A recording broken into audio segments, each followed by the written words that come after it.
What's up, everybody? Hello, it's Friday night. Hey, Bob. What's up, buddy? Woo! The week is over. We can finally relax and drink for those of us that don't have to work tomorrow. Hey, John. What's up? So I have producer Donna is on the job tonight. She's helping me out. Say hi, Donna. Hi, guys. Can you guys hear her? Because I'm trying to figure out her microphone, and just let me know if you can hear her okay. We're testing. Can you hear my mic? I'm just talking normal. Hello. All right, we'll see. Can you guys hear me? We'll see what people Or say am I really low? as they come in. John says hi. Hey, John with an H and John without an H. Oh, John. Sean. Sean. Jean. Jean? Jean. Shahan? Jean. That sounds Jewish. Jahan. All right, it looks like people can hear you. That's Okay, good. All right, so it's Friday night. That means the bar is now open. Yay! Woo! And tonight is pretty much an open mic night with a little twist. We're going to do, we have some video submissions. Early in the week, I posted asking for video submissions just to kind of, let's say, to get people more involved with this show. Not more involved, but interactive. So you guys can see some of you and not just me. So we'll see how this goes. Let me go over the rules because that's what we have to do just in case. So let me get my rules up here. There they are. So rule number 1 is you are welcome to ask any kind of paranormal related questions. And in return, I will give you freely my skeptical opinion, which is always long-winded, apparently. Rule number 2 is I don't know everything. I may look like I know a lot, but I fake it. Half the time I'm faking it. So I look stuff up. I'm not worried about looking stuff up on air. I am also not afraid of saying I don't know and writing it in my trusty Post-it notepad and looking it up later. What else is there? Rule number 3 is listen to Patrick Swayze and Patrick Swayze. Oh, I'm going to turn your mic down so quick. I don't think it's working. Swayze. Bob says it's not working. Oh, I don't know what's going on. We'll have to test that later. But be nice, okay? This is a show about discussions and talking about topics, and for you guys in the chat room to discuss it in a nice way, relaxed way. Have a drink, chill. Don't be a dick, or I'll boot you. Actually, I won't boot you tonight. Donna will boot you. I have the power. That's right. Rule number 4 is if you have a question, please put a Q. I don't know why I'm doing this. I don't know what that was, but I'm doing it. Into an Italian. So put a Q in front of the question. That way it's easier for both of us to pick out the questions among the discussions going on in the chat room. And then rule number 5 is drink up. Boom. So let me switch back to my regular program. Sorry, I was intent on drinking. I was so intent on drinking. All right, so, look, everybody. Stacy's here. John Kennedy, Bob, Cynthia Starr. What's up? Good to see you. All right, so I have video submissions. I have 3 of them. That's all I got. And I'll tell you what, if you want to do a quick, under 60-second video, and you can send it to me via Facebook through my I Am Kenny Biddle page. If you can send it to me, I'll put it on. I'll put it on the show because, like I said, I only got 3, and then I'll switch to the regular Q&A, and then we'll go from there. Hey, JD, what's up? All right, so the first one I want to play, let me cue it up here. Let me cue it up because this one I actually got. This inspired the... where's it going? Where's it going? It's playing without me. All right. So this actually inspired this whole show. I was in Gettysburg. My wife and I were in Gettysburg, and we're walking down the street, and this guy, out of nowhere, is like, K&D Adventures, Kenny and Donna, what's up? And it happened to be our friend Aaron Galloway, or as I like to call him, Aaron. So sorry, Aaron. That's so cool. Sorry. But he actually wanted to ask me a question and get my opinion on this. So I'm going to share the screen if I do this right. So share the screen, make sure I click the audio, click the right screen here, and share. Let's see. Oh, there he is. All right. Hopefully you guys can hear it, and we'll get into the question. Here we go. Kenny, what is your thoughts and opinions on Travis Walton's story from his abduction, which is based on the movie Fire in the Sky? Thank you. All right. So what he asked about is Travis Walton, and there was a UFO experience with Travis Walton, which the movie Fire in the Sky was based off of. If you've never seen it, then, well, you're with me because I've never seen it either. And I had to actually look this up and get into it. I actually met Travis Walton, the guy that's at the center of the story. I met him a few years ago at the MUFON conference, which was in Bensalem, Pennsylvania. And so we talked a little bit, and that's when I actually first learned about his experience, talked to him a little bit more. But I looked it up, and the basic idea is that if you're not familiar with the story, on November 5th, 1975, and I'm totally cheating off my notes, apparently they were going to work or leaving work. And there was him and 6 other people in the truck, and they were driving back from work where they saw this weird light, like a golden light in the woods. And as they drove, they realized it was some kind of spacecraft. And then for some reason, Travis Walton decided to get out of the truck and sneak up on it. Like, as he told it, because I went to his site and read his story, like, so his words, he tried to sneak up on it, which I don't know how you sneak up on a UFO.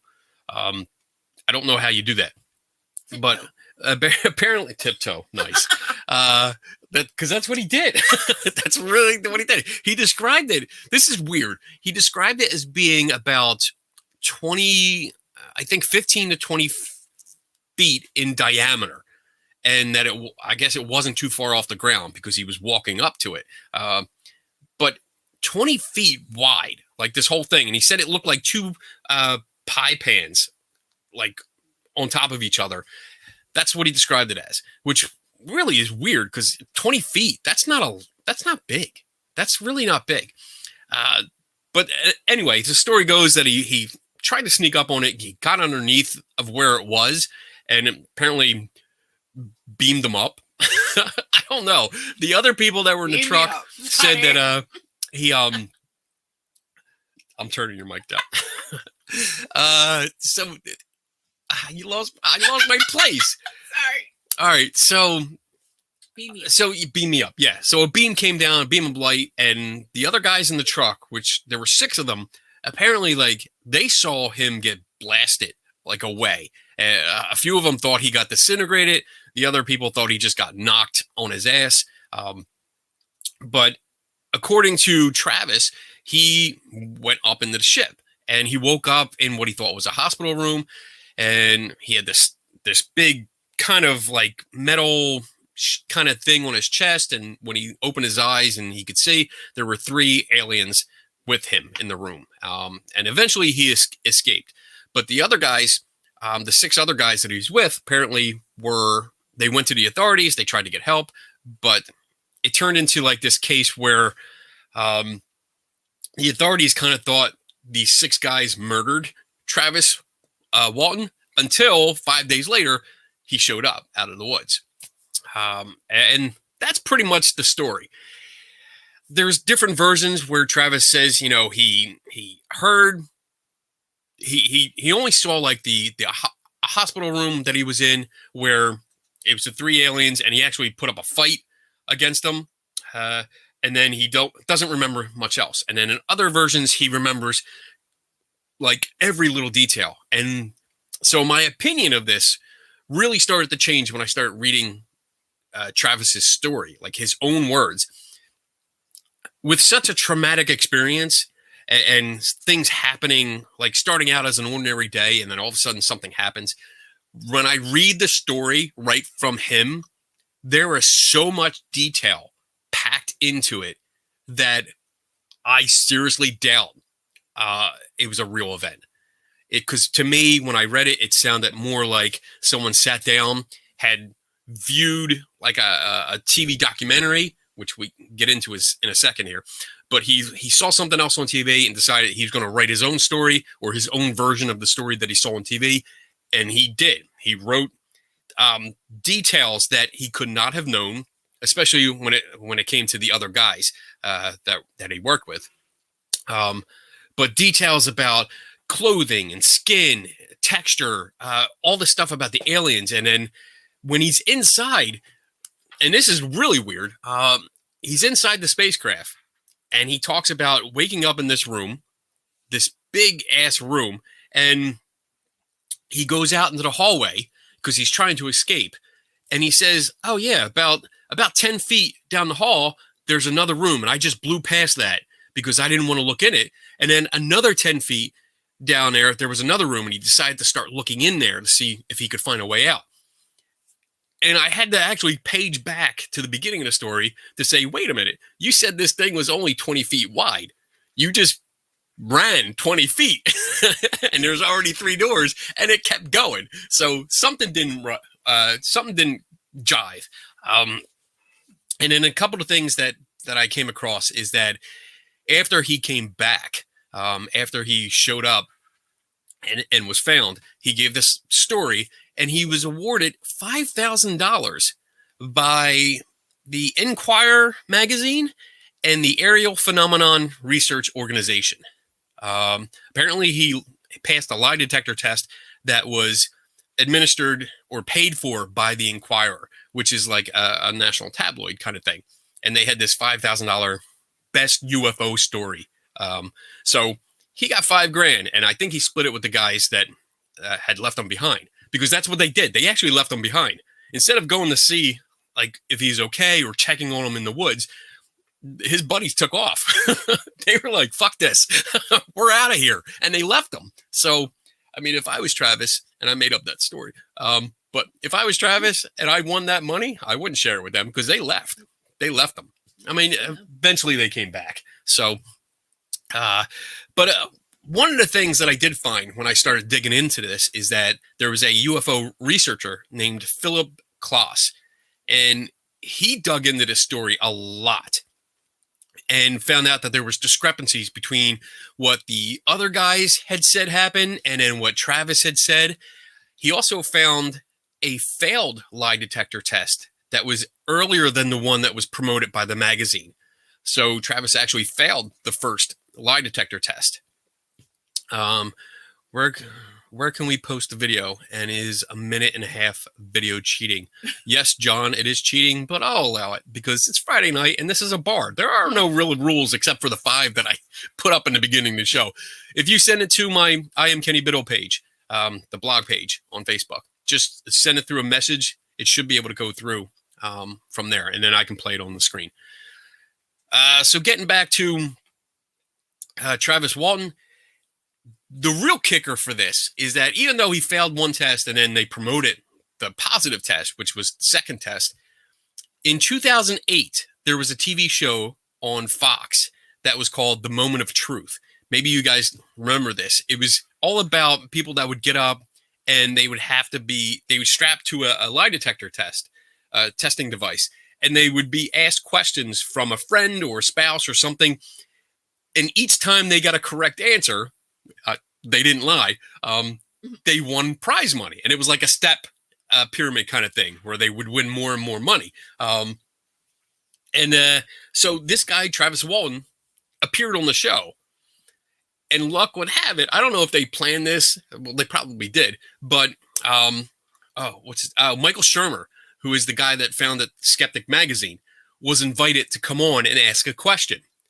So as Travis was playing this game, he was winning some money, and then he got to the $100,000 question, and they brought Michael Shermer out, who asked him point blank if he was abducted. Let me see. About his alleged abduction. Yeah. It says, asked Travis Walton a question about his alleged abduction by aliens on the evening of November 5th, 1975. And Walton quickly, without hesitation, said yes, and it was determined that was a lie. So he he lost the game. He lost his chance at money, and then of course, there's other things that came after that where he said the whole show was rigged and all that stuff. And maybe it is, maybe it's not. And I am not a big fan of lie detector tests. I think polygraphs are not a reliable tool to judge whether someone's lying or not. And that's just the basic research that's out there that I've gone over before, where it's just not reliable. And I mean, even if we're going to consider it, we'd have to consider he had 3 tests and he failed 2. So what's going on here? I don't think the story is true at all. I think it's entirely made up. And that's just from my perspective. Again, if you go on search Travis Walton, and his UFO experience, and go to his actual site, and the story's there. You can buy his book, but I think pretty much the entire story is online, and you can page through it. And it's just, it sounds like you hired like a ghostwriter to write this dramatic story. I was reading it going, he didn't write this. You don't just write this kind of thing and use these certain words and descriptions throughout your experience. Plus, there's all that what's that inner voice thing called? Inner dialogue. Where you have inner dialogue where like only 2 seconds have passed, but you have like 10 minutes worth of thoughts going through your head. He spells it all out. I'm like, dude, that's what? That's called crazy. Oh my goodness. Well, I have that problem too. So Tim Vickers is here. Let's see. Hey Tim, how you doing? So I'm going through some of these. Let's see. Lie detectors not reliable means of detecting detection. Good one, JD. And stress. You're fucking up. What? I'm doing it. I'm good. Huh? Let's see.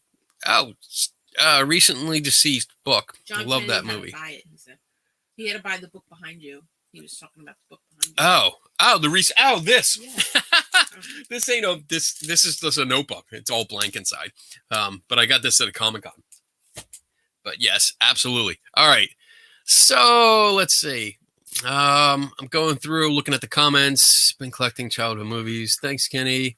Oh, there's Aaron. Hey, buddy. What's up? Aaron. You probably hate that shit, don't you? Oh my God, I love it.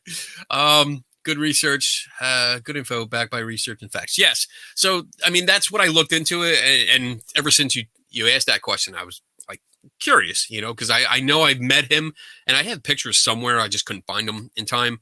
But it was an interesting story and he really promotes it. And I know that at MUFON, he was like a star, like the UFO people loved him. Let's see. Question. Have you ever watched any of the Barry Strom channeling videos? I don't know. I don't think so. Let me see. I'll have to write that down and look it up and see if as soon as I get through these video questions, I'll get back to that. Let's see. Barry Strom. All right. Okay. So let's see. Next question is, let's see, let's get that out of there.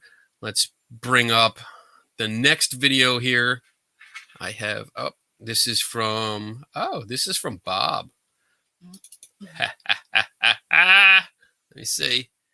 Let me wait till it pops up. It takes a while. Wait. I don't know why they start right away. Like as soon as I click on them, they come up, but they don't stop. All right, Bob, I'm going to play your question here. But the audio quality is a little bit messed up. I had to bump it up, but I don't know if it's going to be good. It might sound kind of bad, but we'll get through it. Let's see. All right, share, and here we go. There's Bob. Look at that. If you could pick your paranormal investigation dream team, how many members would you want on the team? What location would you want to investigate? And who would be some of the top names in the paranormal field that you would want to take along with you? Okay. All right. So basically, like, what I get out of that is what's my dream team of investigators and where would I want to go?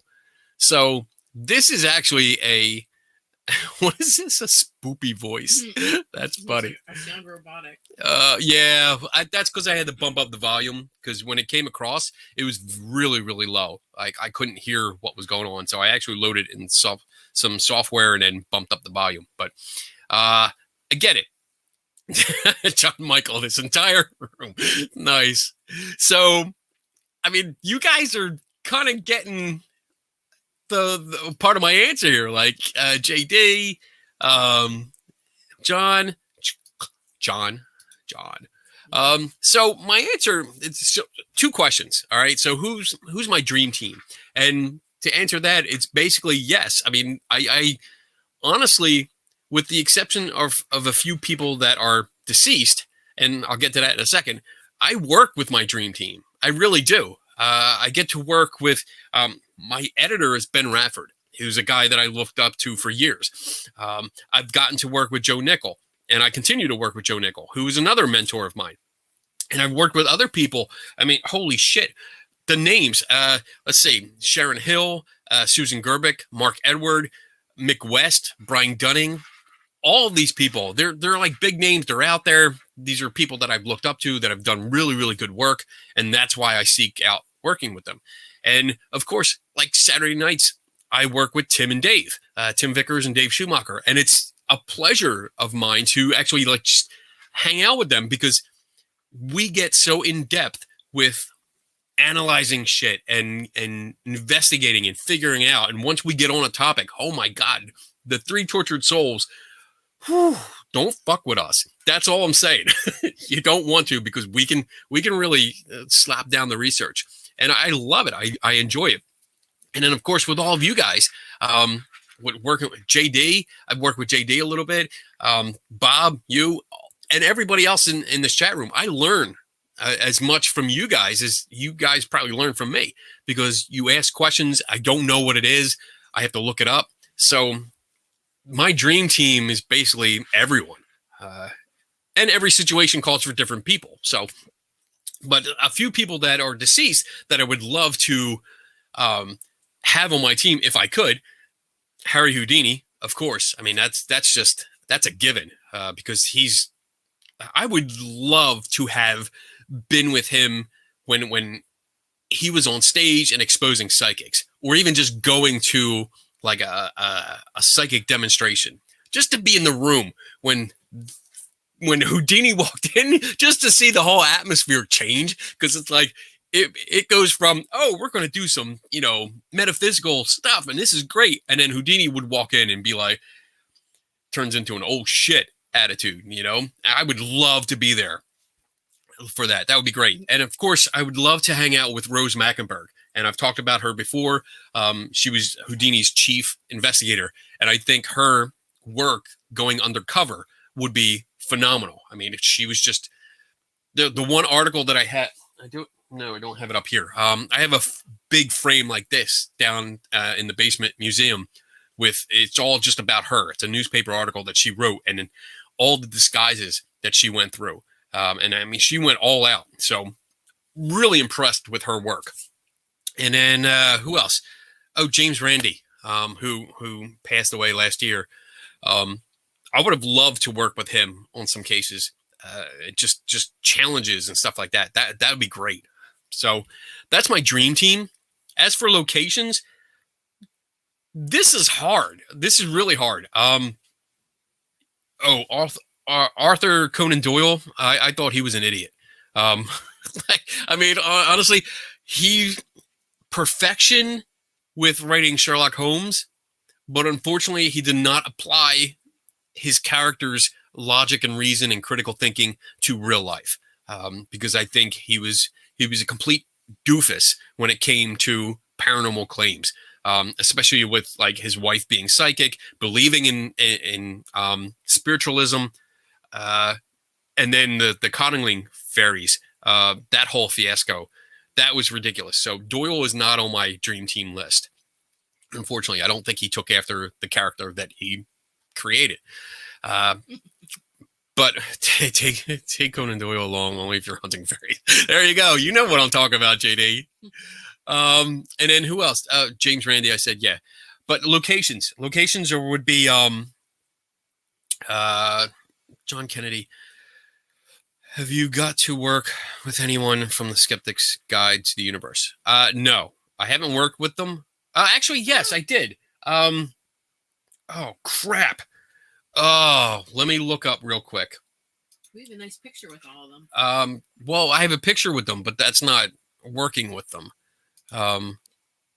So I actually interviewed, let me see. Oh my God. It's been so long since I've actually listened to, one of their shows, not by choice. I've just been so busy lately. Oh my God.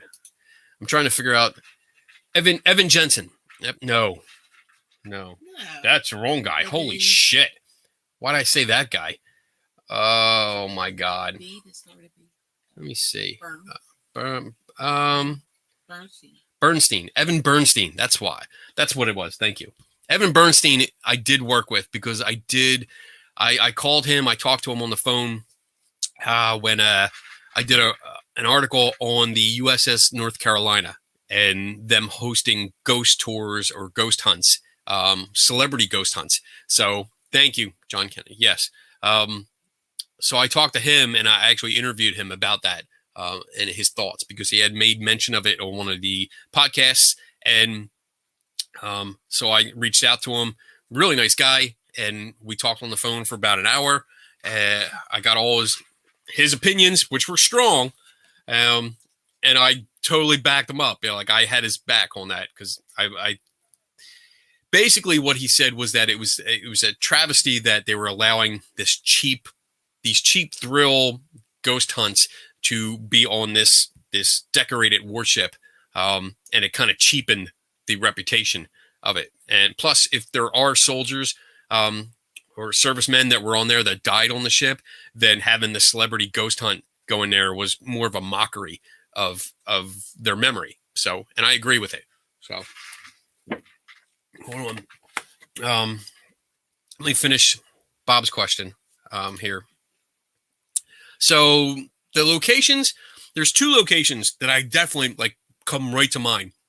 And that's Raymond Hall from the Brown Lady of Raymond Hall, the famous photograph of the ghost on the stairs. And then again, a same kind of photo, the Tulip Staircase ghost, which is in the Queen's House in Greenwich.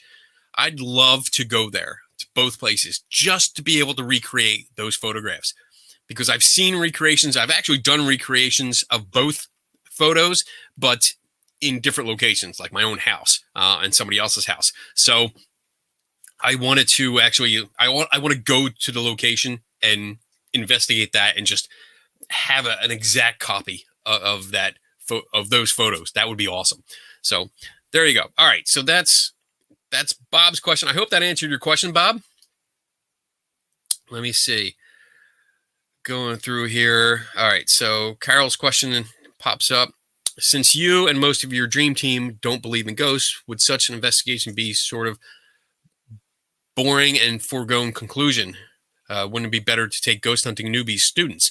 No, it would not. And the difference is the people that I do work with are open to it.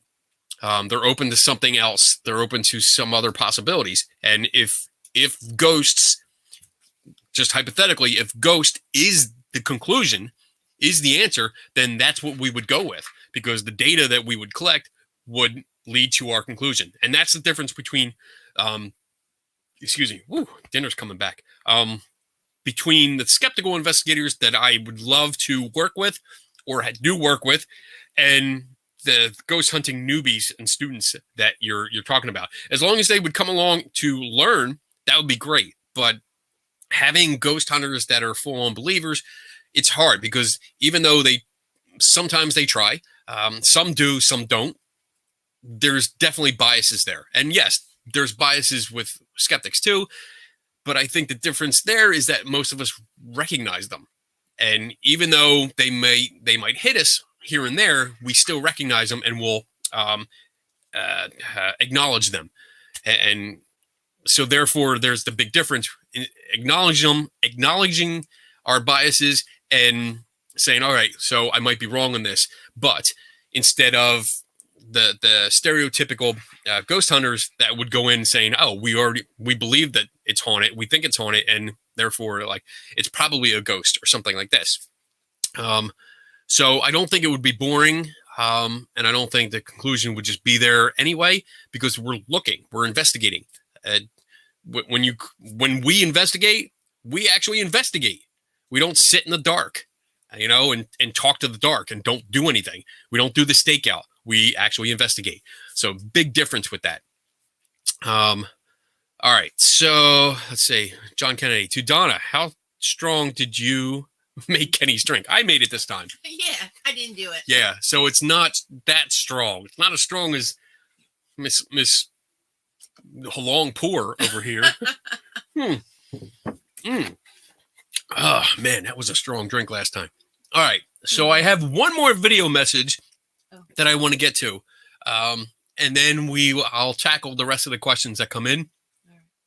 So let me get it queued up here, because this is an interesting one too. And I have notes. Let me make sure I got the right one here.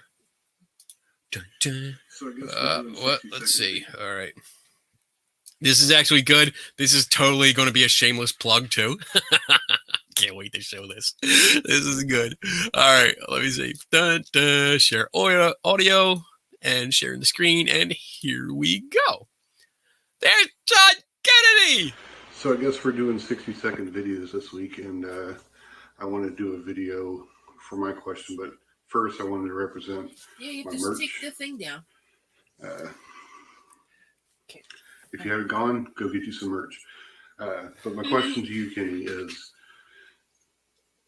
is there a specific case or study you ever did that had some really decent evidence that sticks out more than others, like something that you were starting to say, well, this sounds good, and then it fails, or we'd be on a whole different YouTube channel? But is there something that you had that was close to meeting the standard for you to almost believe, but misses eventually? All right. So this was difficult. I really thought about this because, I mean, you're talking about, there were cases that we did when I was a ghost hunter, and, I believed a lot of stuff. I already believed things were real, and that these little things, shadows or lights or whatever, were ghosts. And then as I gradually made it over to the skeptical side, it was more like, oh, okay, let's look for an explanation for this. And so I guess, and I apologize if you've heard this rant before, but I think the case that really let me down, and that's kind of what I'm going with here, the big letdown, was Whispers Estate. Because I heard about that place for years, and I was really excited about visiting it one day. And the basic story, there's a little girl that died during a fire. It was Christmas time. They used real candles on the Christmas tree, and somehow she or something in the room caught fire, and she was caught in it, and she died of her wounds. So it's let me think. All right. So the claims were that people that showed up and would stay there overnight would hear her singing like nursery rhymes. They'd hear this little girl singing. And the thing was, you didn't need any recording equipment. You just heard it with your own ears. And that fascinated me. Because I only heard one recording. There was only one recording I ever found. And it was, I don't know where it is now, but only one that had it recorded, and it sounded like really ghostly. And I was like, oh shit, they're hearing this. And I was very excited about it. And the opportunity came up, and we went out there for a weekend. We drove out, my wife and I drove out there and stayed with some friends who had the whole place. They were broadcasting their podcast from it. So as we're going through, and I actually have, oh, wait, let me see. I have pictures that I can show you. I don't know if I've showed these before, but I have pictures from that investigation. Let me see. Share screen. Boom. Boom. Oh, what the hell's going on there? Ooh, it's haunted. That was weird. All right. So this is Whispers to State. Blow it up here. And that's on the outside. There's me when I was skinny. There's my wife. There's Nathan, Sean, and 3 other people. I don't know their names. So awesome looking place. During the investigation, I noticed that this board here under the stairs, the main stairs, was different. It didn't have the same look as the rest of the stairway. The woodwork in there, you can see it's actually a lighter color than the rest of the woodwork. And plus the screw holes that are around it make a big difference. So I had mentioned that, and I was sick. I had strep throat, I think, this weekend. Horrible strep throat. So I had mentioned it to the other people in there, and when I woke up the next morning, this is what I came down to. They were taking this board off because they wanted to see what was on the other side. And on the other side was this open shaft. And it went down to the crawl space there. You can see it's a metal shaft, like aluminum, I guess. I don't know exactly what it was, but it went down into the crawl space. And this is the crawl space underneath. It's like a heating duct. Yeah, it's some kind of heat. I don't know if it was a heating duct or if it was something. I'm not sure, because it had a vent.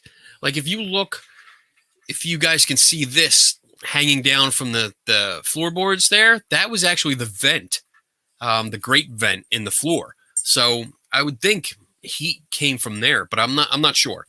Anyway, so basically we went there and I started crawling around. I went into the crawl space. I was literally crawling, hands and knees, going around here. And right behind, there's a pillar.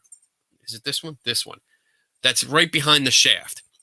And as I crawled around, I kicked something, knocked it over, and realized that it was a speaker. And this is one of the speakers, and that's the other speaker. And some donuts. Donuts. But anyway, yeah. So I found that there were speakers there. They were placed in the basement area, the crawl space. It wasn't just thrown there. It was actually placed, and the wires were laid out, specifically going back to the basement area where there was stereo equipment. And long story short, the previous owner's brother did stereo repair equipment in the basement there. And I'm kind of thinking that the voices, the girl voices singing the nursery rhymes, were recorded on a CD and then just played, probably with a remote control, like a radio frequency remote control that went through the floor. And that was my conclusion based on what I found there. Plus the fact that the new owner that was there when I was there had never heard the singing after he took over. So once he took over, like, that was gone, and it hasn't been heard since. Like, this has been, I think this was like early 2000s when we went, and it hasn't been heard since. So, I mean, that's a pretty good conclusion, I think, based on the evidence that was available. And that was the biggest letdown, I think, because I was, like I said, I had heard about it for years, and I was kind of hoping. Like, I was like, wow, that really sounds like a freaky voice. It sounds like there's an echo to it. Like, this might be really good. And I was really excited about it. And then I was really let down.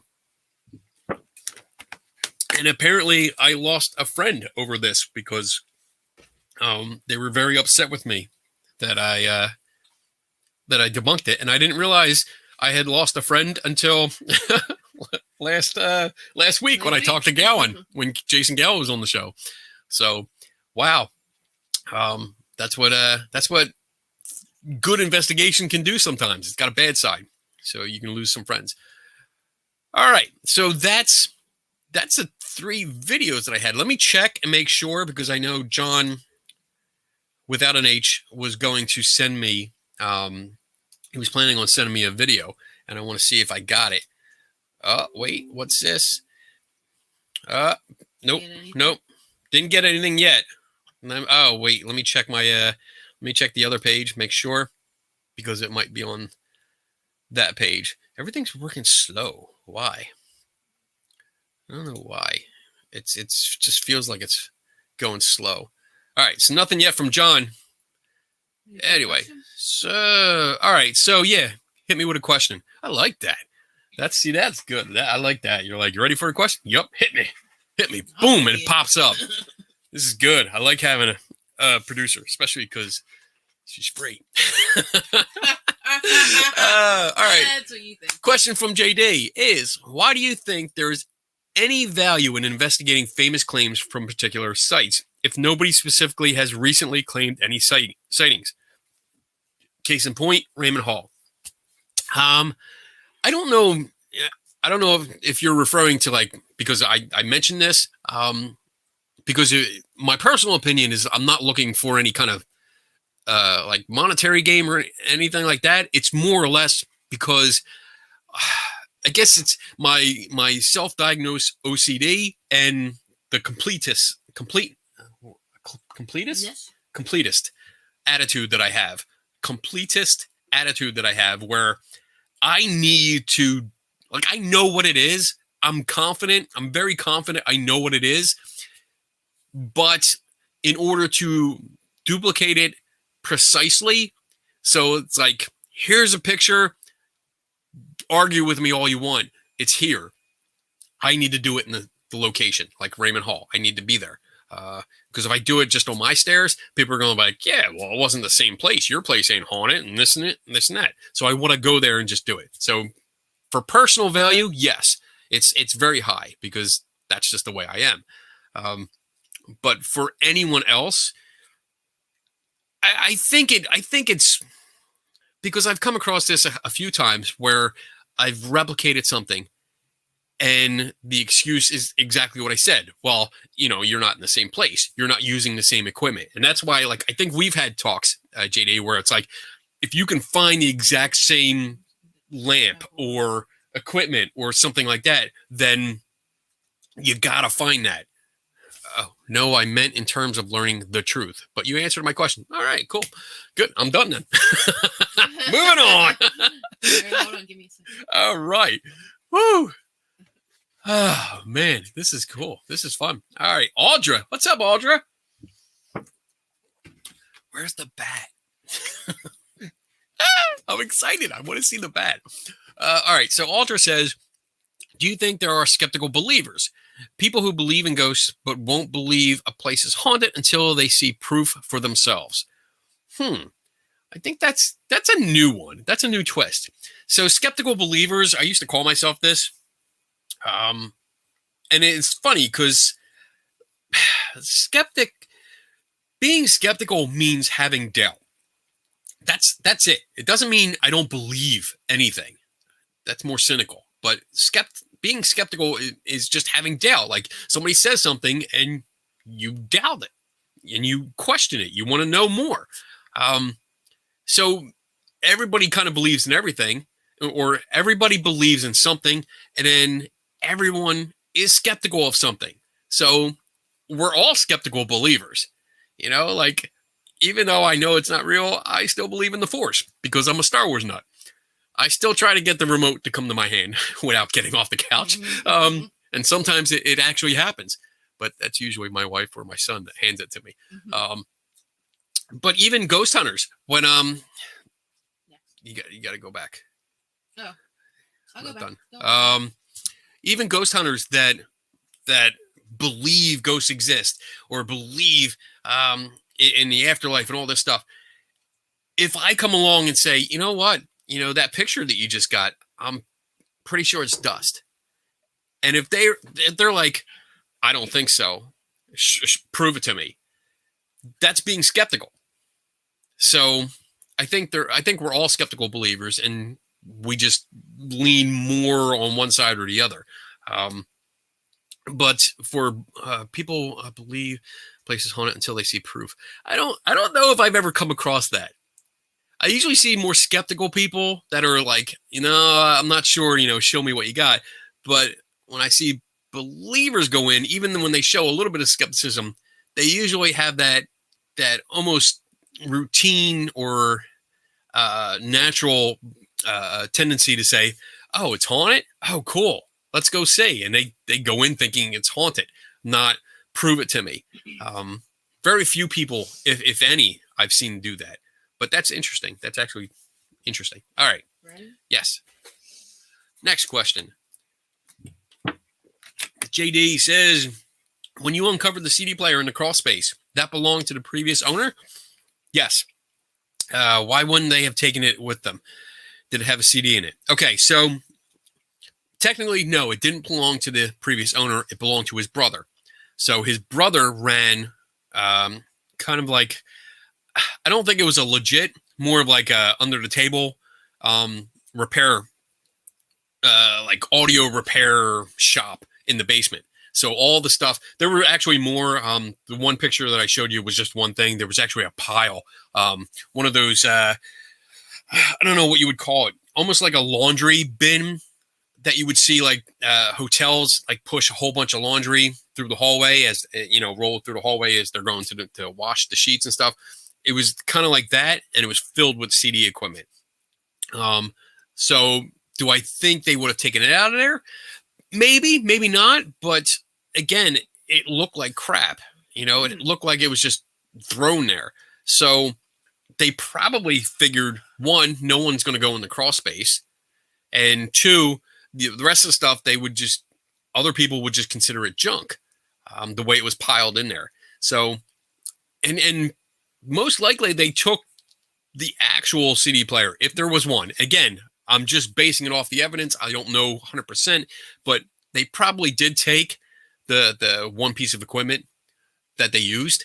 They probably took it out because the wires that ran from the speaker made it to the basement, but were cut right when they got to the basement part where they would work. So they probably cut it real quick, took it out, took it with them.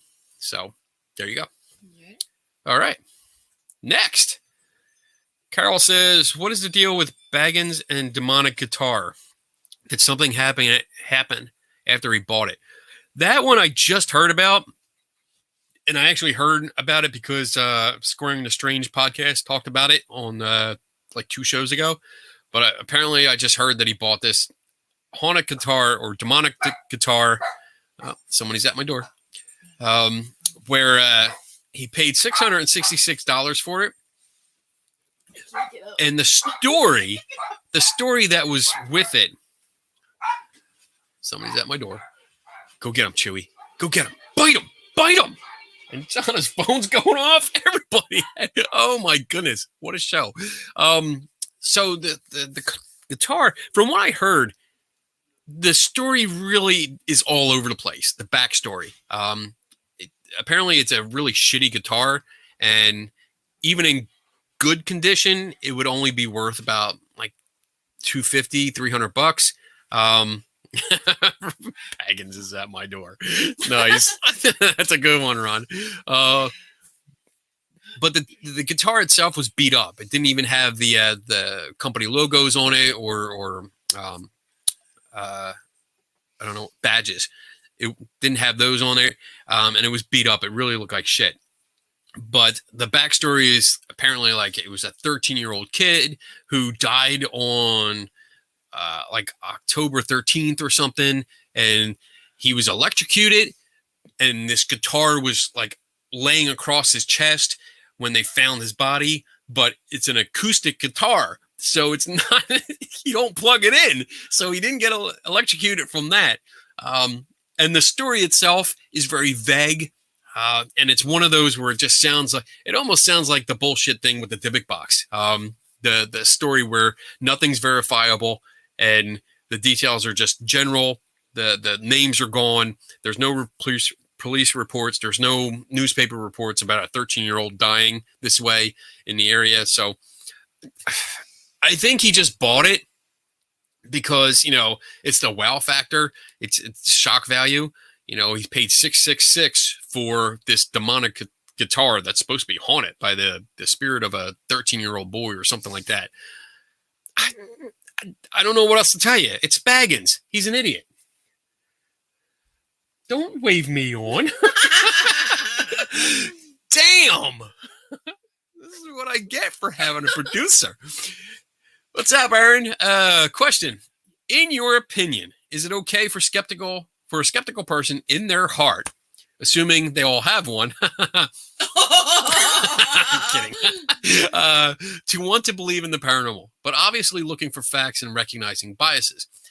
Like the poster above Mulder's desk. I want to believe, but need actual energy.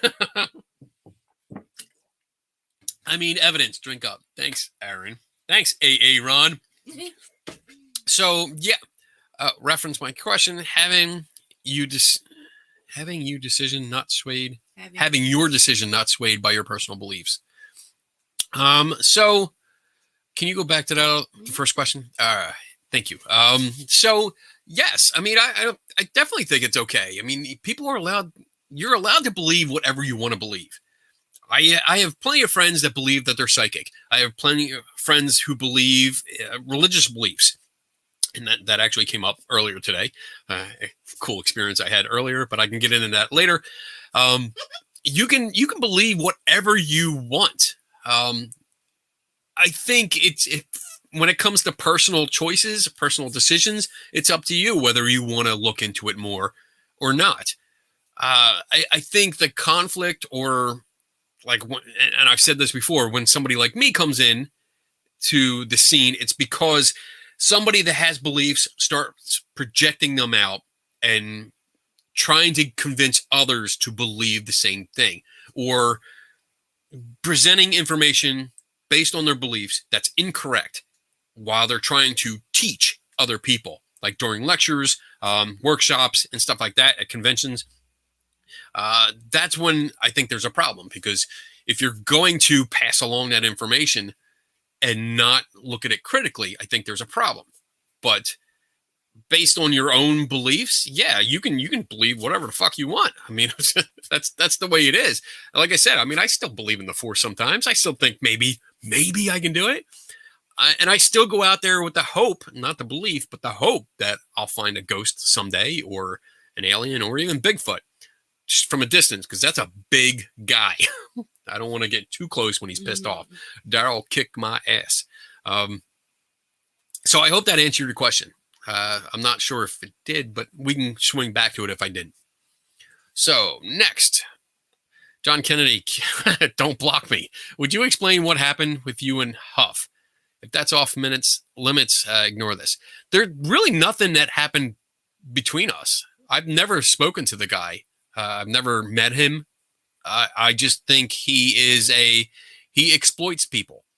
He exploits people. Every time a celebrity passes away, he's the first jackass that jumps up and says he's contacting them. And he's been shown to use audio clips that are manipulated to sound a little bit different, but the same clips.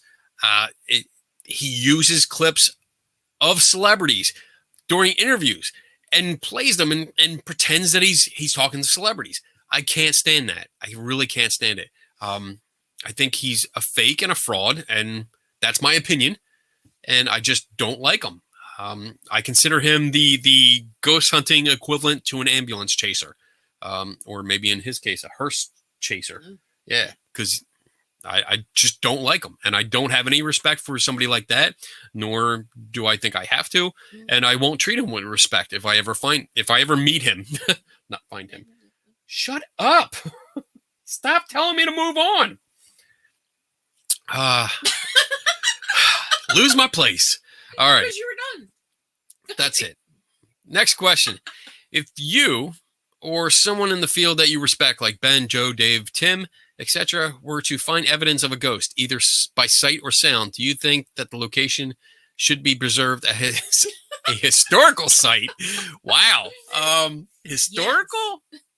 That's, I mean, if it doesn't have maybe later, but you know what? There's more to that. And I think you'll definitely understand this. There's more to it than just like one person bringing forth evidence. If those guys brought forth evidence, I would look at it a little bit differently. Like, okay, and maybe that's a bias on my part, but I would look at it and say, all right, these guys are convinced that might be a ghost. Shit. All right, maybe we got to we got to slow everything down, cancel my schedule. We're looking at this and go through it. And I mean, just the basic method, the scientific method, there's going to be peer reviews. There are going to be other people coming in and trying to replicate their experiments and the data that they got. So it would be years before it would be determined whether they were correct or not. And that same goes for me. If I put something out and said, hey, I think this is legit, I would put everything that I have out and say, here, you guys figure it out. Tell me if I'm wrong or not. Check it out. Do your thing. Replicate my shit. And go from there.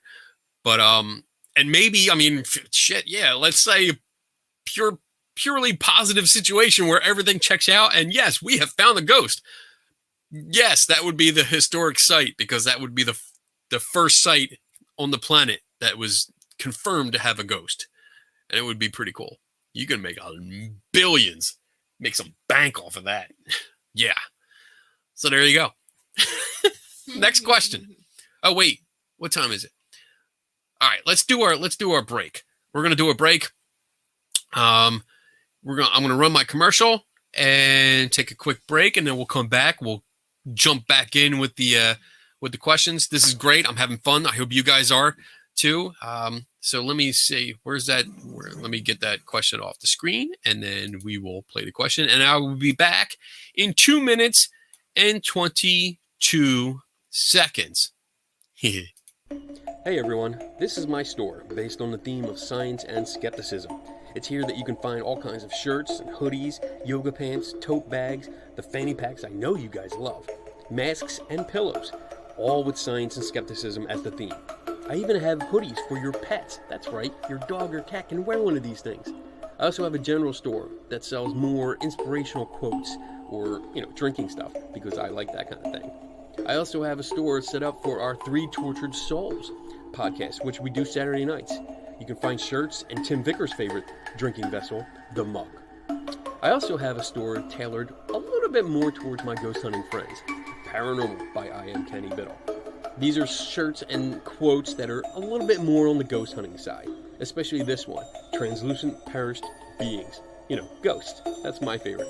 So if you're interested, head on over to teespring.com/stores/scientific skepticism by IAKB and check it out. Thanks.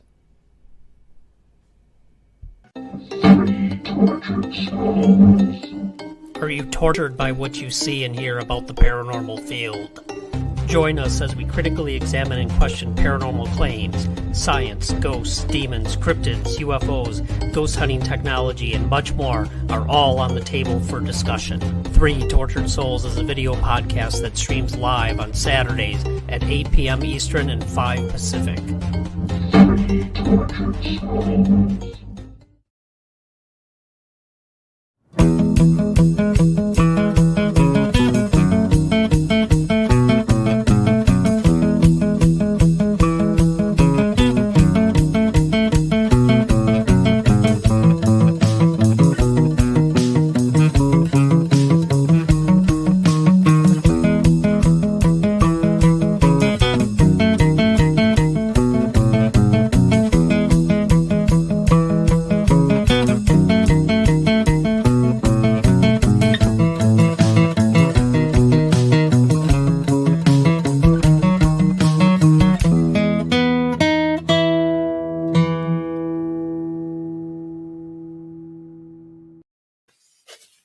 What's up? All right, we're back. Look at that. I love having a pee break in the middle of a 2-hour show, especially when I'm drinking this fucking thing. All right, guys, thank you still staying with me for this Friday night. This is hour 2. We're getting into it. So, next question. Let's see. Donna needs her mic back. All right, fine. Thank you. All right, there, you got your mic back until you screw up. Take it away. All right. Question from John Kennedy. Since you brought it up, would you go into more detail about that interaction with the religious person at the store? Your response was great. All right. So I'm not religious. Okay. I'm not religious at all. Except when it comes to Star Wars.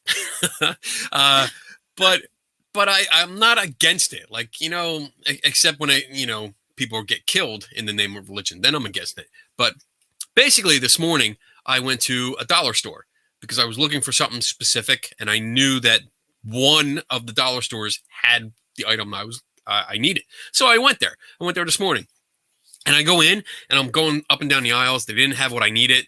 And I'm kind of looking around to see if maybe they moved it somewhere else. And this lady comes up to me, and like, I thought she thought maybe I worked there, but then she started talking, and I realized quickly this was a different situation where she's like, "Hi, sir, my name is so-and-so, and I would like to talk to you for a few minutes about Jesus Christ, our Lord and Savior." And Sorry. I was like, in my head, I'm like, "Are you kidding me? Like, I'm in a dollar store, and you're gonna try to recruit me?" And my first response was, "No, I don't join cults, because that's how I see it. It's a cult when you do that." And she was like, "No, this is not a cult." And da da da. I'm like, "Whoa, no! I'm in a dollar store. You're trying to recruit me for your organization, which is a cult. That's what cultists do." And I know I actually found out later that she was going to other people too. I wasn't the only one. So I told her to go away. Like, just get away from me. Cause that's not, I go to a store to shop. And I mean, I think most guys, probably more than women, I think most guys can agree with me. Like, we go shopping to get, like, we go to the store, we know what we want, and we go to get it. Like, in, out, done. And that's what I wanted to do. So, like, yeah, with this lady going around doing this, I went up to the manager and I was like, "Hey, I want to let you know, like, this lady over here, she's going around trying to recruit people for, like, our Lord Jesus Christ and stuff." And because I was also like, this is not our Lord. This is your Lord and Savior, not mine. I save myself. So I told the manager, and she was like, "No, no, no, no." Went and got her, escorted her out of the store, which is good. I'm glad, because that shit, you don't do that. Like, you're religious, that's cool. And it goes back to the question we talked about a little bit earlier before the break. Like, you can believe what you want to believe. That's great. But, and if it comes up in conversation, like, this is a conversation place. If you have a question, you can bring it up.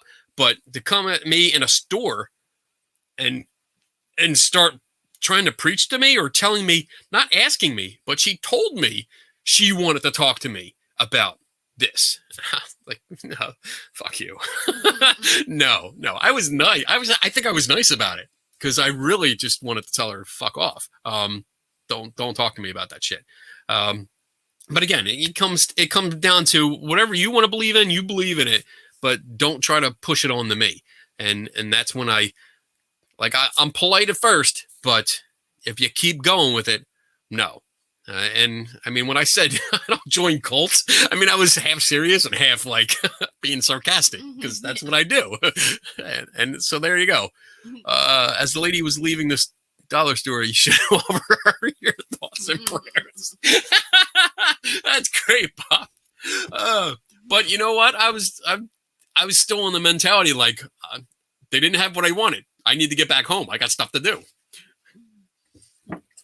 Why do you think it's okay to start yapping at people in the stores? I don't know. I don't know where they get it. I don't know if there's like a training course that they take, where it's like, hey, just go in there and start bothering people. Start asking. Maybe they'll talk to you. Like, if this was, this is why I wanted you to start to talk about it. It's like drunk story time. If this was at home, and there's either way, there's two ways this can go if they come to my house.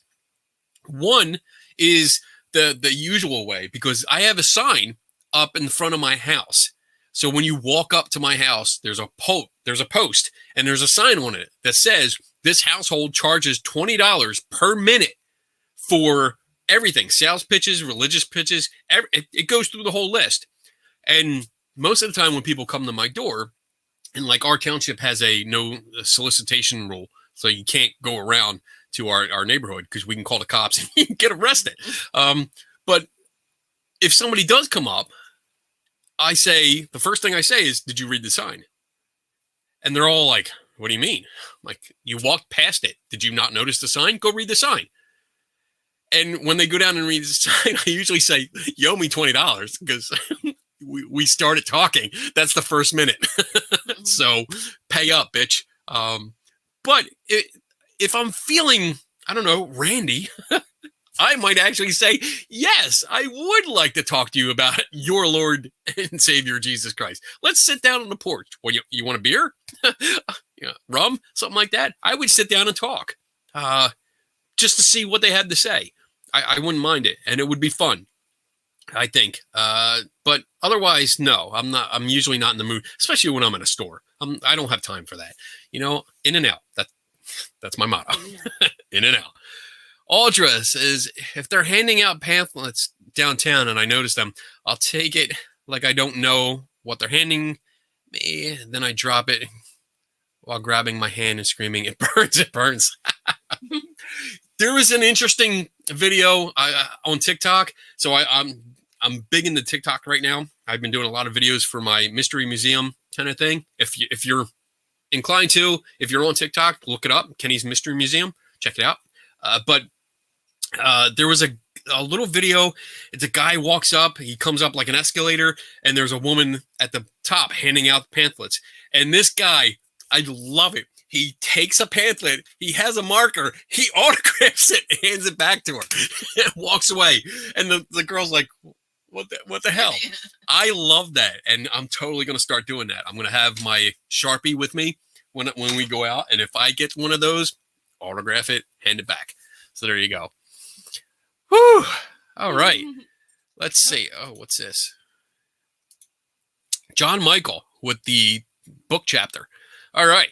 As someone who grew up in church and was a fundamentalist, they feel it's their duty to talk to everyone they can about Jesus. Even if they get shot down, they see it as giving you the opportunity to literally save your soul from hell.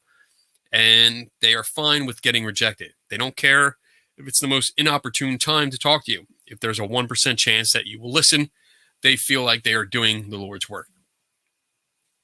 I can see that.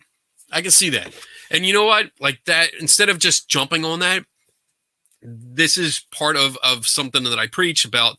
Preach. That's a good choice of words. Preach, Kenny. Preach. That knowing and understanding the person that you're talking to is good. Understanding where they're coming from, understanding their mentality helps you understand them and the situation better. So like this is a little insight, and I get it. Like if you grow up in that kind of environment where your parents are teaching you this, you go to church, and church social life is part of your social life. It's your social life. Then yeah, I can see how you're I don't want to say brainwashed, but I'm going to say brainwashed into that mentality. And I get it because I grew up in a Catholic household. I get that mentality. I totally can relate. So I understand this. And I guess from my point of view, it's like, all right, now I'm starting to understand their point of view. I still don't agree with it. And they are reluctant to understand other people's point of view because obviously they keep doing it. No matter how many times they get rejected, they continue to do it. And that's annoying as hell. And it's just it's not cool. I don't like that. But I get it. All right. JD says, have you checked out the app GhostTube? Yes, I have. Somebody else asked me that. I don't know who else asked me that, but somebody else did. Let me look it up real quick and just try to refresh my memory of what it is. GhostTube. Let's see. GhostTube. Tube app. GhostTube app on the App Store. GhostTube Paranormal. What is this? All right, GhostTube. Oh wow, the grammar on this is great. GhostTube uses your mobile device's actual sensors to detect fluctuations in electromagnetic energy. You did that on purpose, didn't you, JD? He's drunk. Electronic voice phenomenon and capture apparitions on camera. No added sound or visual effects. Bullshit. So yeah. Did I look? Is this what I looked up? That's what he says you did. Yeah. Did I? Okay. I'm not sure if this is what I looked up before, but maybe. Yeah, your phones aren't going to detect ghosts, and I don't know how it does. Like, it doesn't actually go into details, or maybe it does. Let me hit the more button. Oh, here we go. More. What's this say? Let me share it so you guys can watch too. You guys can see what this is all about. Let me see. Boom. Let me make it bigger. She said. All right. For real paranormal investigators, GhostTube uses a mobile device. All right, so I said that. Just raw readings from your device, making it one of the few paranormal apps you can trust. I don't think so. Read more about how GhostTube works over at ghosttubeapp.com. Features include EMF detector using the phone's built-in magnetometer. All right, so there's a problem there because electromagnetic fields are produced by both magnetic fields and electric fields. So your magnetometer it might read the magnetic field, but it's not going to read the electric field, which is part of it. Electronic voice phenomenon recorder. That's your phone has a recorder. It's got an audio recorder, so I don't know why you need this app. Sound spectrum analyzer for detecting EVPs. That sounds like a lot of bullshit. Ghost dictionary with up to 500 commonly used names and words in over 20 languages. Oh, a feature may require in-app purchase. Oh, so they want you to buy more. And that's a problem there because that bases it off of the ghost boxes. Some of the ghost boxes that already have stuff in it. The Ovilus, which also uses a library of words where they have 500 commonly used names and words. So if you ask it questions and it spits out a word, yes, they're common words. So you're going to get it. You're going to get something that's relevant to a haunted house. That kills me. Word log for tracking words generated by the Ghost Dictionary. Why not? Customizable skins and filters. That doesn't matter. So this sounds like just another useless app that's marketed towards ghost hunters. And it doesn't look like it does anything different from what you can do with your phone anyway without the app, except for the Ghost Dictionary, which is it's probably just a random word generator, which, I mean, that's what it does. It randomly generates the words from its 500 word. Is it 500 words together, or is it 20 languages? So commonly used names and words. Used, in over 20 languages. So I'm wondering if if it's 500 words in each language. I don't know. Or if it's just 500 words. Smart enough for that. I think it's 500 total, 20 including, there's 20 different languages, yes, no, we. 5. So you get what, 50 words? Because that would be 20 languages. No, that would be 1,000. I'm not doing math. So you get 2.5 Don't words. Look at me. 2.5. Oh, so all right, that's not a lot. I'm not going to do math either. Okay. I'm feeling a little buzzed. So all right, wait. I have a calculator here, and we're going to do math on the show for the first time ever. So 500, because I can't believe divided by 20. Alcohol makes me stupid. Seriously, 25. So that means if I'm reading this right, that would mean there's only 25 words in each language. 20 different languages. Yeah. So there's only 25 words total in the library. in the dictionary. Otherwise, then that would be 10,000 words that it would have, because it would be 20 languages with 500 words. Yeah, but you think they're that smart? No, especially because it's free initially. And then I don't know what the other. Let's see what the reviews are. 4.2 out of 5. I love these types of things, although very uneducated on them. That doesn't surprise me. So I thought this app was worth a go because I don't see that it poses a threat. Okay. Oh, I've always been skeptical. I love this one. Wait, I've always been skeptical of these types of apps, but let me tell you, this one is super cool. That's a review I can trust.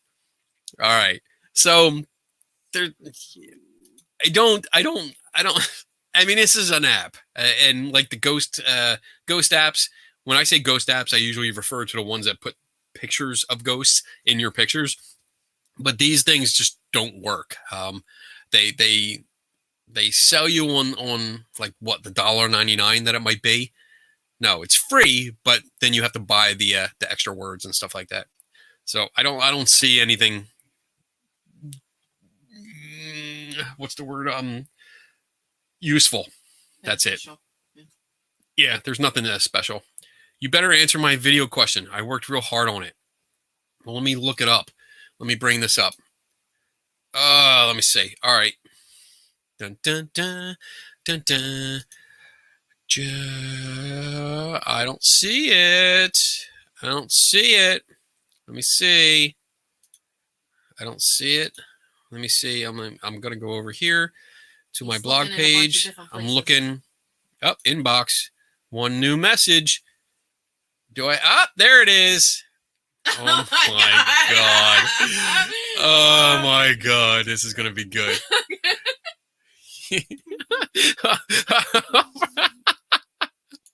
All right. So let me share this. And you'll see why I'm laughing. Data. You'll see why I'm laughing. What? It's a fanny pack around his neck. Shh. No, shh. Oh, son of a bitch. All right, hold on. Here we go.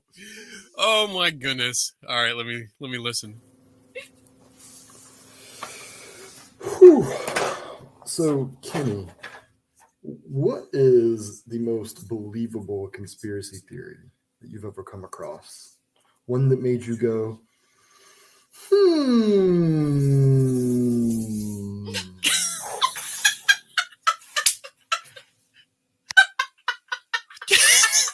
What is wrong with you? Oh, that was thinking great. About his weed right now. I just cigarettes. Weed. Weed. Yeah, someone's high. I love the Show Me the Data fanny pack, though. Yeah, baby. Yes, that's one of ours. That's one of my designs. I like that. So I can't get over the whole. Oh my god. All right. So, what is the most believable conspiracy theory? Most believable? Is that's what he said, right? I don't know. I wasn't paying attention because I was Yeah. So, sorry. Kenny, what is the most believable conspiracy theory that you've ever come across? One that made you go,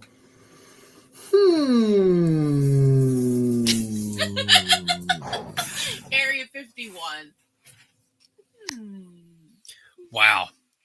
Okay. That's a dragon plant. Okay. Let me see. I'm trying to recover from that.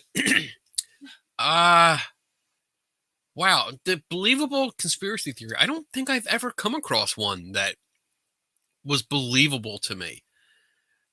Because there's so many. I guess, you know what? I think I got into conspiracy theories a little late in the game when I already made my way over to the skeptical side. So I really start, without trying to, I start deconstructing things or claims as soon as I hear them. And like when you get into conspiracy theories like flat Earth, and chemtrails, and what else is there? That Men in Black or aliens in the government. Crop circles. Crops. Well, that's just all. Crop circles are all aliens anyway. But I've never really jumped in. All right. So I can say this. All right. And this is probably going to be embarrassing. But the first time I read Chariots of the Gods by Eric von Däniken, it was still when I was a ghost hunter. And I thought that was good shit. Like, I was like, wow, holy shit. This guy sees it, there's aliens in our history and shit like that. Wow. So there you go. I mean, that would probably be it. Yeah. And then I started looking into it more. The more, I forget what it was, but something in one of the books, because I have all of his books. And one of the books, something Chariots of Gods, there were different ones. Chariots of the Gods, there were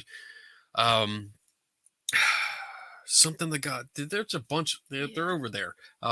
But something he wrote just sat the wrong way with me, and I was like, all right, let me start checking this. And this is more so in my more skeptical days now, and I was still reading it because I wanted to see what he said.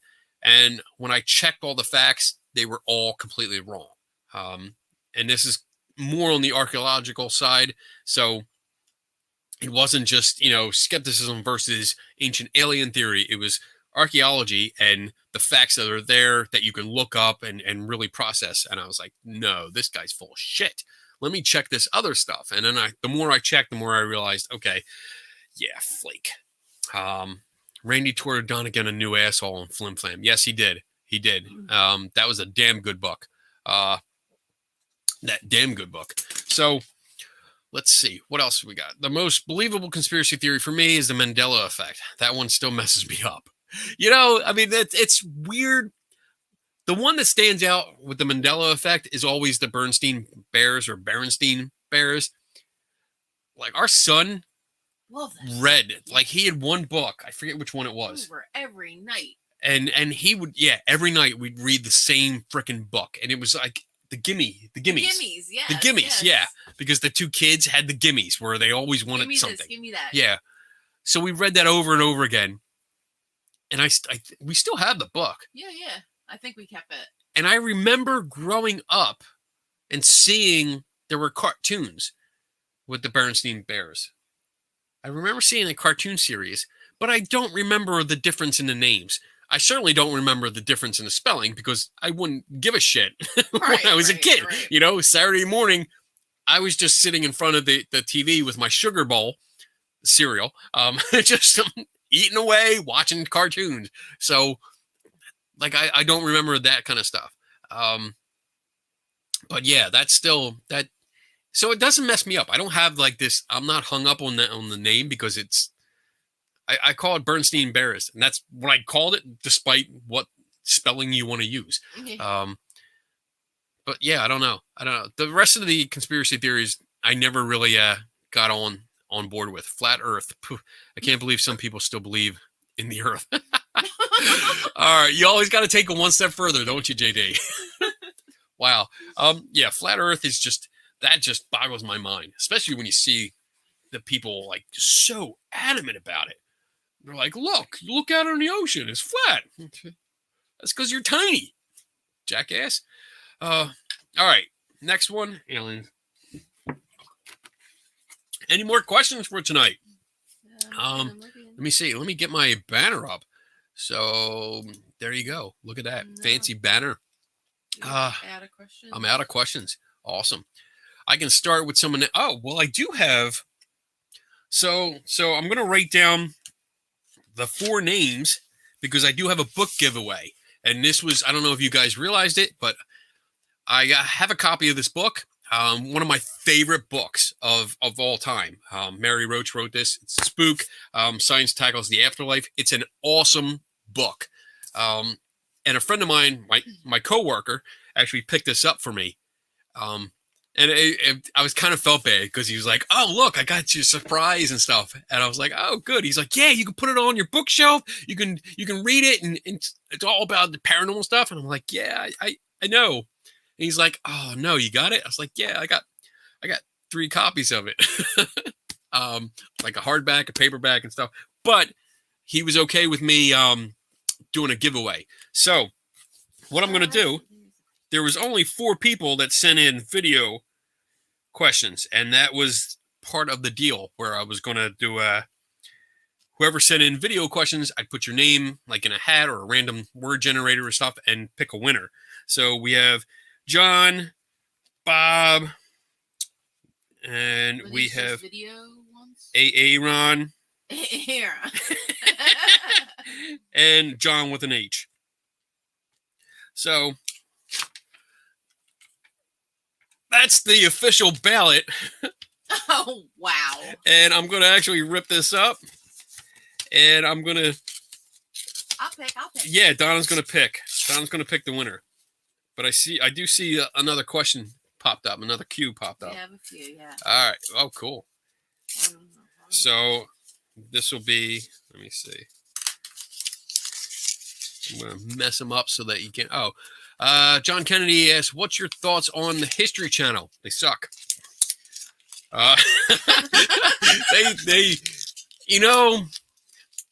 ever since the Amelia Earhart episode that I don't think it actually aired. I'm not sure if it did or not. But when they did the episode where they're like, "We discovered this lost photograph," and a freaking blogger within like a half hour, I believe it was actually a half hour, discovered the origin of the photograph that had nothing to do with Amelia Earhart. But the History Channel did this whole special on it and was really prepared. Ever since they screwed that up, I lost total faith in the History Channel. Although I do like Drunk History. That's a fucking awesome show. I absolutely love that show. I just recorded all the new ones. We're gonna sit and watch them. Yeah, we're gonna watch those because that's just funny. I crack up the whole thing, and then we learn history. So Yeah, I mean, yeah. alcohol and history. It doesn't get much better. Yeah, Honestly, that's how you should learn. I mean, I support like high schools. Just lower the drinking age. Let kids drink. They'll learn. They'll be interested. Yeah.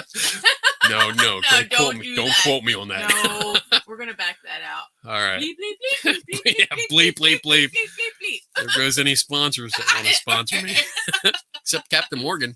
All right. What else we got? Drunk History. Ron, you've never heard of Drunk History? Oh my God, dude, look it up. It is funny. You get people that start telling history. They start talking about a historical event or a person, and they, during the course of the show, they get that person drunk. And it's hilarious. They do recreations where the drunk person is doing the voiceover of everyone, of the characters. Oh my goodness. Oh, I cry from laughing so hard every show. It's so funny. All right, so I rolled up all I tore the paper in half. Everyone's has a name on here. I'm gonna. Bob says that he wants to take his name out, but I said you already folded them. Yeah, too late, tight. bitch. So he says if he wins, he would like us to repick Okay, because he's won so much stuff from you. He feels bad, I guess. just pick one ball. There's a lot of balls in here. All right. Let's see. Let's see what Unravel it. It's See what taken happens. A while because if you saw what Kenny did to the Bob. No lie, Bob. God damn it, Bob. All right, so he did want us to repick, so Okay. we'll repick and see who wins. There you go. Reaching over. You don't have to hide your eyes. They're all rolled up. No, You have no idea what. No, okay. I'm not. All right. There's And a the lot of winner- balls in there. The winner is Hold on. John with an H. John with an H. John with an H. There So, are a lot of balls. John Kennedy. Send me a message and give me your address, and I will send you this book. Winner, chicken dinner. There you go. I love doing giveaways. I really do. It's so much fun. We should just do another one. We have plenty. We have stuff. Oh, you know what? Grab one of the books on the floor against the shelf. Oh, okay. One of L's books. We'll do another giveaway. Why not? This was not planned, so I don't know what to do. What should we do? Okay, yeah. You have to ask a question. Give them a few minutes to answer. All right. So let's see. This is going to be the prize. This is going to be the next prize. If you're interested, this is awesome. I mean, these books are great. It's by Bailey and Doug Harris.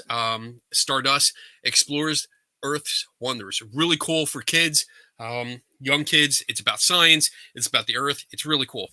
So let's see. I got one. Okay. Well. No. Maybe All right, you not. think about Maybe it. not, Let me maybe put not. another question up, and you think about it. I'll let Donna pick the. Can it be like they have to go search for the answer kind of thing? Yeah, sure. We can do it. All right. The first one that gets the answer up wins. Sure. Sure. What do you got? Okay, so as of right now, currently, how many subscribers does K&D Adventures have? Ooh, there you go. Look on it their up YouTube channel. on YouTube channel. How many subscribers does K&D Adventures have on YouTube? First one that gets the answer right gets the book. So there you go. All right. So this question by Darren. Hey, Darren. What's up, buddy? What was the one thing that started to change you from a ghost hunter to a skeptical researcher? That was pretty much photography. Because I got into photography because of ghost hunting. Because I used to, believe it or not, I believed in orbs. I thought orbs were something. I thought ecto mists were something. I thought, shadows, weird shadows and all that stuff was something. And it really started to hit me where I was like, everybody's getting the same shit. Like, what's going on? This is supposed to be rare. This is supposed to be like something that you hardly ever experience. And you're really lucky if you do. But there's hundreds and then thousands and then hundreds of thousands of photographs of the same stuff. What's going on? And that made me go into photography a little bit, not a little bit, but a lot. Like I took a deep dive and started reading manuals, not only camera manuals, but like the photographer's Bible, which is a great book. If you want to learn about photography, get the photographer's Bible, really good book. And then now I have an entire shelf of I would say about 25 to 30 books of nothing but photography, different kinds of photography. And I've gone through, that's probably the only shelf of books that I've read. Like I've read chapters in the rest of these books, or actually all the books back here, I've read all of them.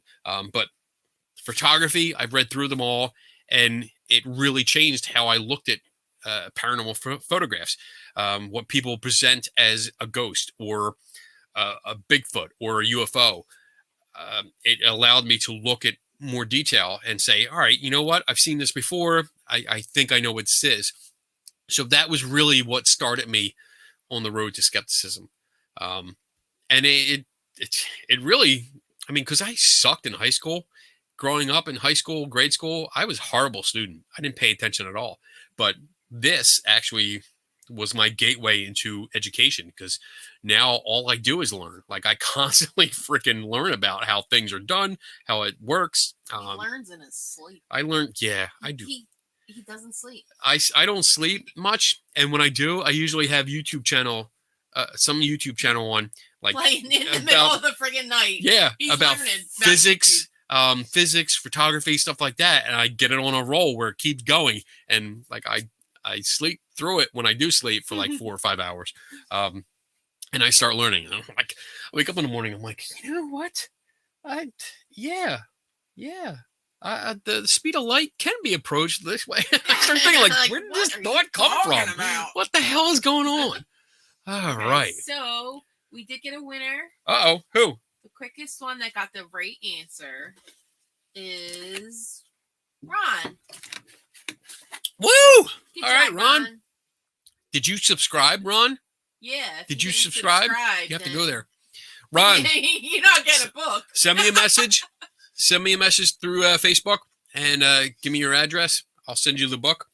And there you go. 2 winners tonight. Nice. I like that. I'm a Ooh, subscriber. fireworks. He is a subscriber. All right, good. All righty. Awesome. Next question. We got some. Oh, here, hold on. I Dun, think there was dun. one that you missed. Going back Uh-oh. a little bit. All right. Hold on. Going back. Going back. It didn't have a Q next to it, so it's not your fault. Okay.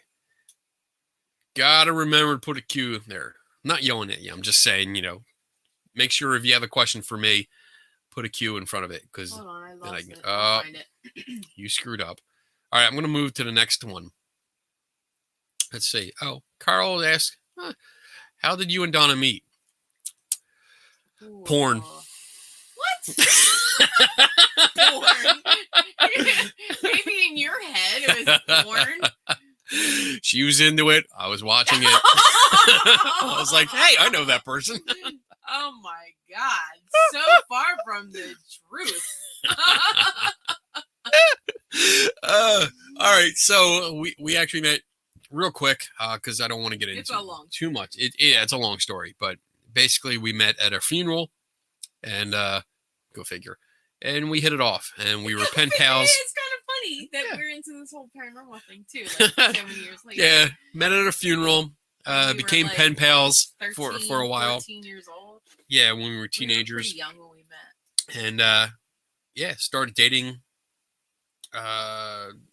long after, years after we knew each other. And then, I stalked her. Yeah. He was a stalker.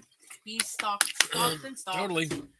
And then, so I finally said, oh, all right. and then I'll go that's out it. with you. Yeah, that's how I do it. I wear them down.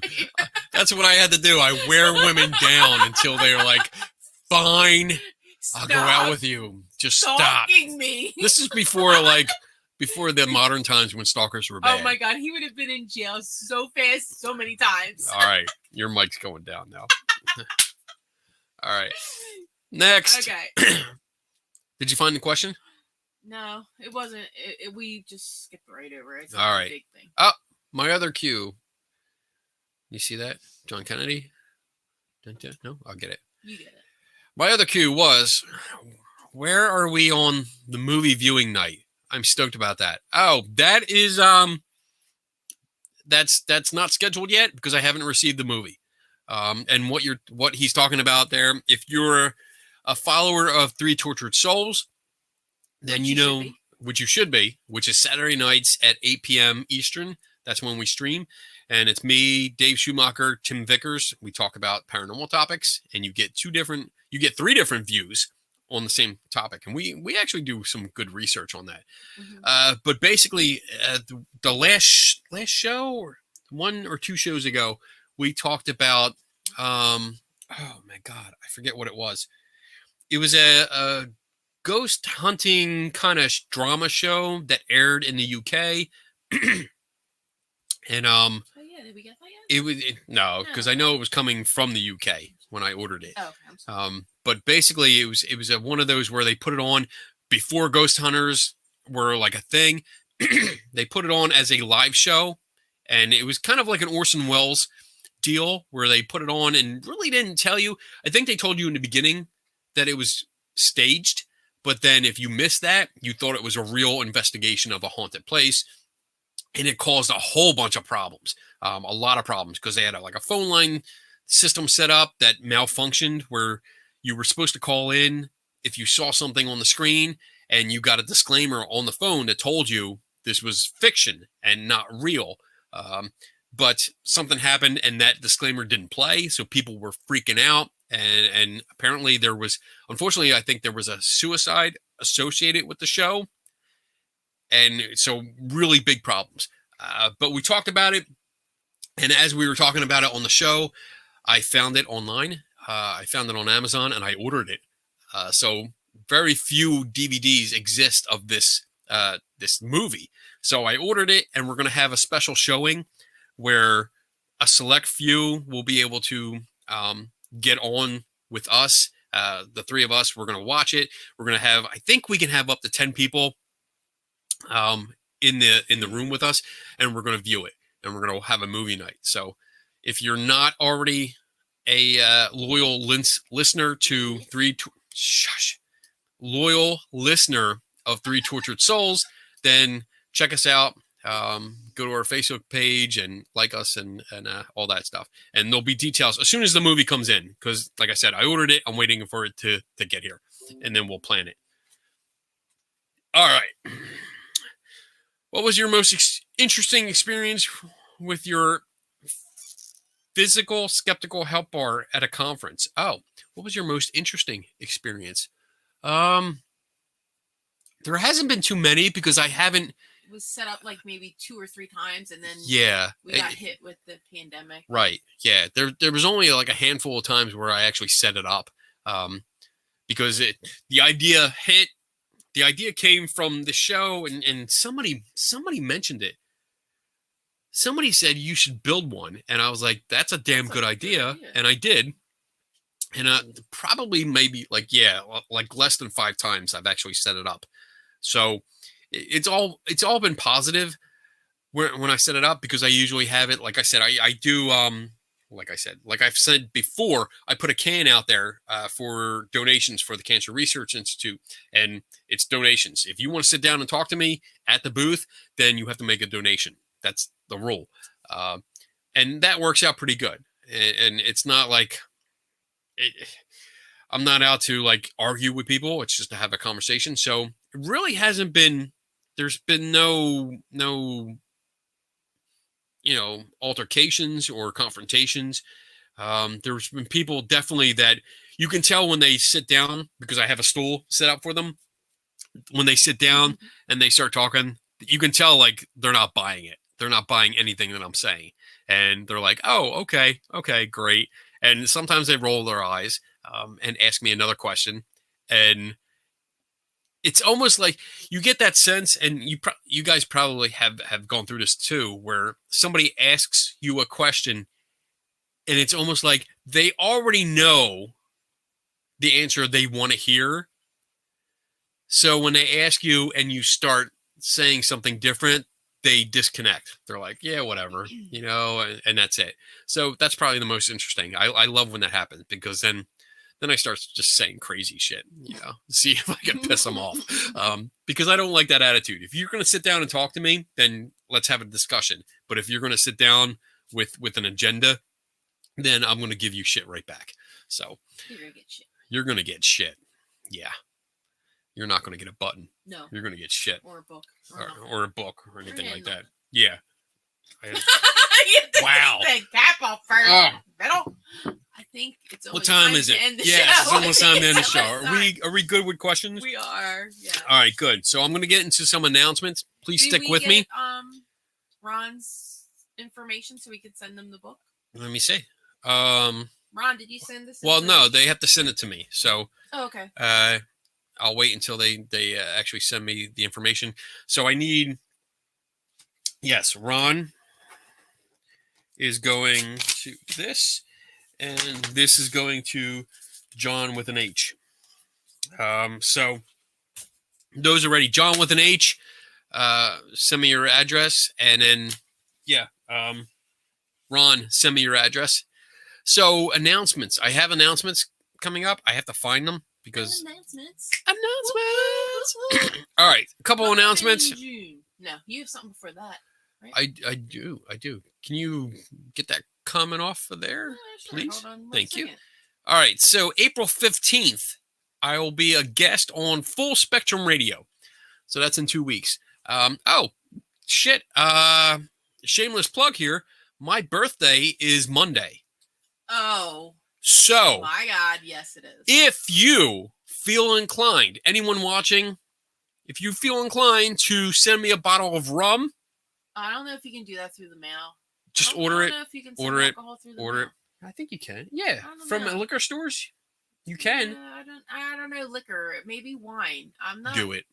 I don't know. Do if it. Can. If you know where I live, give me a call.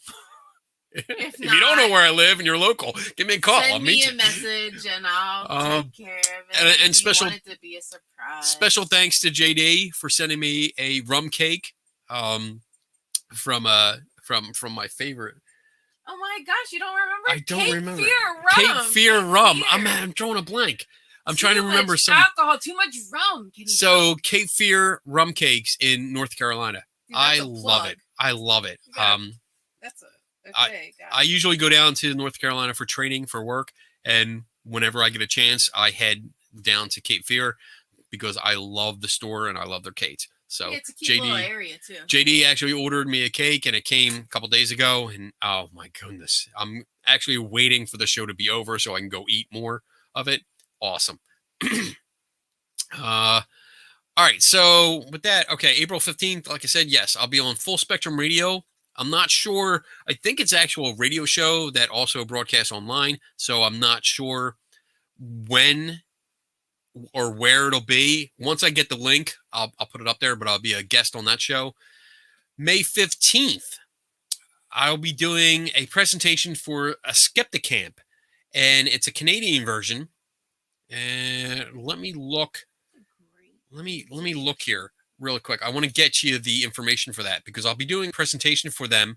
That includes. That's not what I want. We have a suggestion. This might be good for you. A suggestion. Yeah. Go ahead. Read it off. Just like you do with Just the like- rules, you should post your upcoming events on the side bar, on the side of the bar. Oh, that's damn, Bob. That's a good idea. Yeah. You could have it in Shit. a little thing and All right, you have yeah. it right there. You know what? I think. Thanks, Bob. I think I'm going to do that. Yeah. I'll put it up there. Because that'd be good. Because then I can do like one. Oh wait, one of these One of those. or one of these. One of those. If I want to put it over there, but I don't want to block Leia. 'cause- Well, it only has to go for a little bit, right? It doesn't Yeah, have to be up there yeah. the whole time. Let me But see. yeah, you just have to update it. Well, I'm looking. Adrian Hill. Oh, here it is. All right. So, what is it?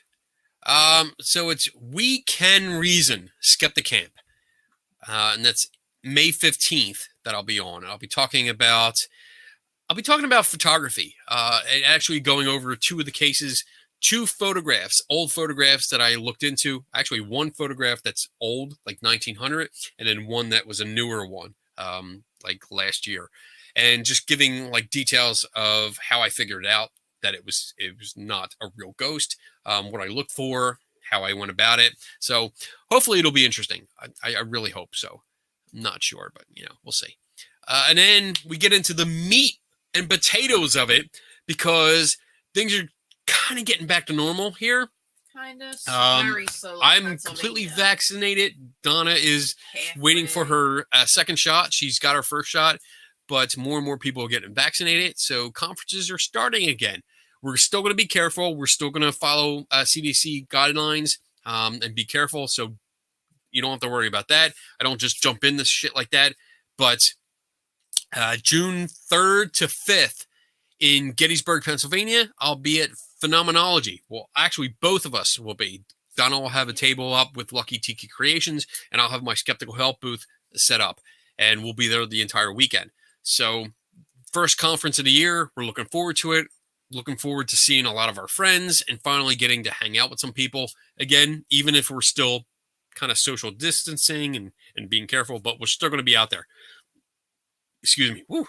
And again, I'll have the donation can up. So if you're coming out, please visit, please stop by. You don't have to sit and talk to me if you don't want to, but I encourage you to make a donation because all the money goes to Cancer Research Institute. And it's a good cause. So, and then after that, August 20th to 22nd is the Gettysburg Battlefield Bash. I also have a booth there. Donna also has a booth there. Yes. And doing the same thing. And we'll be there for the 3 days, hanging out and doing the skeptic thing. And then lastly, September 25th is the Para Unity Conference in Woodbridge, New Jersey. New Jersey. That's what I meant. New Jersey. I'll be there, not with a booth, but I'll be wandering around doing what I do best, annoying ghost hunters. I might have a booth at that one. Do I? I think I might. You might. I might have a booth. Oh, you know what? I think the deal, because it was like, oh, if I wanted to go half of your table, and I was like, no, I'm not going to take away from you. Yeah. So I think I have a table there. So you will be there all weekend. Donna will have a table. It's only one day. That's Okay, only good. one day. So Donna will have a table, and I will have a place to put my stuff when I'm buying stuff, because I buy a lot of shit.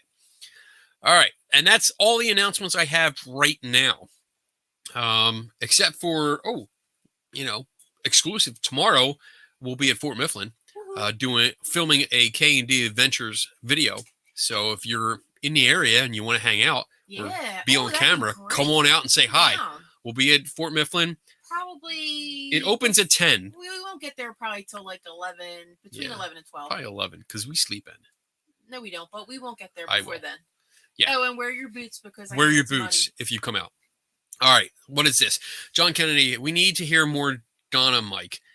This has been helpful, you doing that with your laugh while Kenny runs the show. He's finally keeping up with the questions. I love you, Kenny. Actually, I mean, to be honest, Donna's running the show. I usually, when you see this hand like down, that's usually because I'm going through the comments and stuff. But Donna's off to the side here. I'm totally going to put you on camera.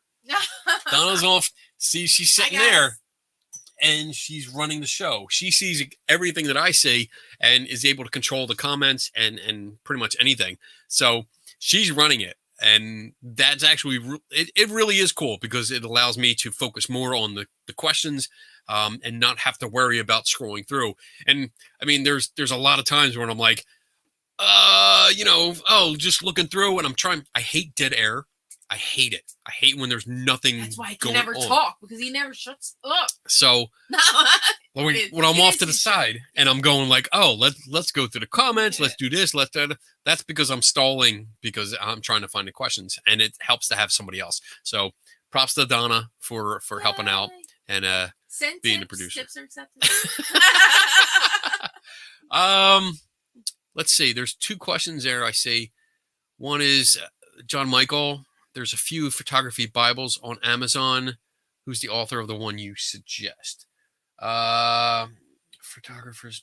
Oh shit. You know what? I'll get back to you.